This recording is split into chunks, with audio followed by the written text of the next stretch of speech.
Friends, take a bill, a coin, put it in the pushka. But the more tzedakah we give, the more blessings, especially the women today will give tzedakah soon by when they light the candles. So, the more tzedakah, the more blessing. This week's parsha we're talking about building a mishkan, building a dwelling place for Hashem. I want to share with you another story about building a dwelling place, a Jewish home, which is also a dwelling place, obviously, for Hashem. A mishkan for God. The Skvere Chassid relates the following incident. He had a dilemma about buying a car, if he's going to go buy it in Lakewood from a Gentile dealer, or Lahavdil is going to Khan Heights to buy it from a Lubavitcher Chassid.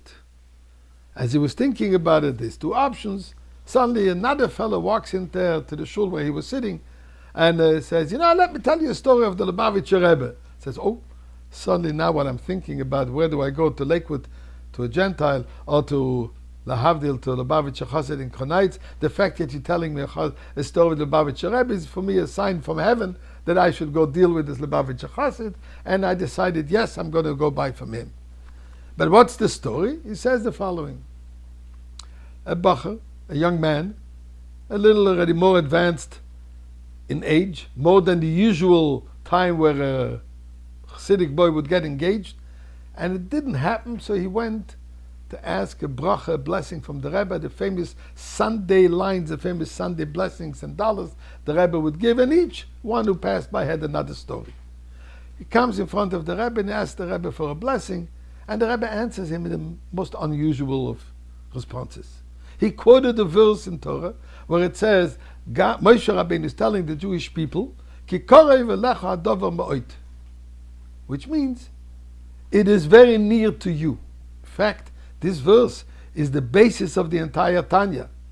The whole treatise, the whole book of Sefer HaTanya, which discusses how come that Judaism is so close to us. But let's leave this as an aside for a moment. So he figured, the Rebbe is telling me, it's very near to you, it's happening any moment. Years have passed. He finally got engaged at the age of 37. At least 10, 12 years later, if not more. Bothered him. The Rebbe said, Ki korev. It's close, it's near. How come it took such a long time? So he asked one mashpia, one of his mentors, and he says, probably he didn't hear it. It's a very uncommon expression for the Rebbe to use this kind of statement, this kind of blessing for shidduch. You probably didn't hear it. But then he said, you know what? There are videos, there's recordings of all these, most of them at least, of the people who walk by in front of the Rebbe. And if it's your own personal, you'll be able to hear it. Go back to the office that has all these recordings. You know the date, and you'll find it. Good idea. He does so. Lo and behold, when he's looking at the video, he realizes that right behind him was a man with a child, with a little girl on his arm, but this man happens to have become now his father-in-law. And this little girl who he's holding on the hand is his kala, is the one to whom he just got engaged. So the Rebbe told him, Ki korev v'lech, he's very close to you, he's standing right behind you. But you're going to have to wait quite a few years before it's going to happen, because the little girl has to grow up. Beautiful story. With that story, I'm coming to Khan Heights. I'm negotiating the price for the van. And in the meantime, in good Jewish style, he finds out all about my life. I find out all about his life. So says the Skvere Chassid.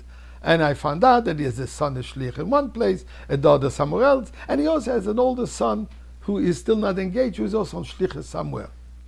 Older son, I told him the story that I just heard this morning. Thank you. Beautiful story. It gives me chizuk. It gives me words of encouragement. Okay? As we're ready to do the final document for the purchase, turns out that I was missing some documents and I needed a day go back home from Monsey to go to Khan Heights. So my newfound friend asks me, how are you going back to Monsey? I said, I'll take an Uber. He says, why are you wasting money?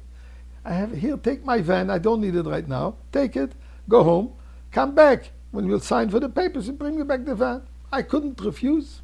Thank you. I'm ready a few days later with the final documents. He tells me, I'm sorry, I'm out of town. Not a few days. We make up a time when I'm going to come. He says, I'm sorry, I'm going to be late another half hour. And you won't mind to know why I come late. Come late. And he says, I'm just coming from the oil, from the Rebbe. We just got my son, who I told you then, that he's older and that's waiting for a shidduch. He just got engaged. And I want to tell you, when you were telling me that story, at that time there was a proposal for a shidduch, but the family of the girl found that the age discrepancy is too big. Having heard your story that you told me, I decided I contacted this family. I went out to the city, which actually my son is a shliach over there, and we nailed it. So thank you for the story. Thank you for the shidduch. And let's hope ki korev elecho the geula right now.